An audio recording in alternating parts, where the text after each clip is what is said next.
J'anime un atelier de témoignages de parents par adoption et on était arrivé dans le cadre de nos productions écrites un petit peu à un point qui nous stoppait et on ne savait plus comment continuer à évoluer. Et on s'est dit qu'il fallait valoriser ce travail. Alors comment valoriser ce travail sans faire appel aux autres? Toute la question était là.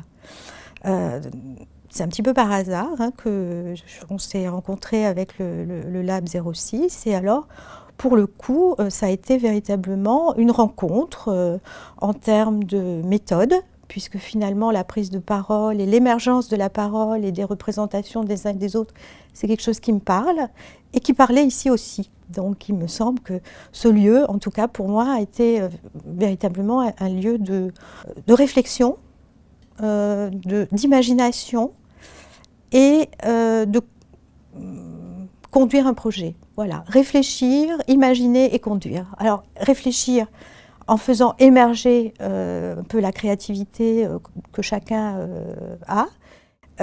Ensuite, imaginer, alors là c'est un peu désinhiber finalement sa créativité et comment se désinhiber dans un lieu qui est quand même un lieu de travail, un lieu public où finalement c'est pas si évident que ça de se laisser aller à cette créativité.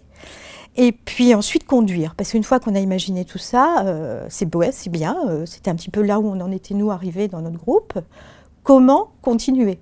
Parce qu'on a de la matière, parce qu'on a envie d'aller plus loin. Et puis là, on est un peu freiné. Donc le Lab 06, moi, m'a permis, et nous a permis dans le groupe, puisqu'en fait, on est un groupe d'une dizaine de personnes quand même, à imaginer que nos rêves pouvaient se réaliser. Et ça, c'est pas rien dans un travail, dans un investissement en temps, en énergie, en réflexion que chacun y a mis.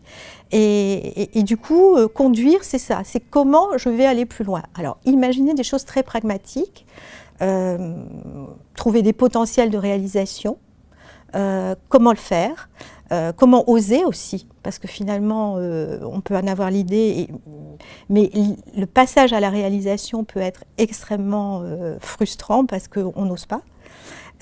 Et là, on a osé.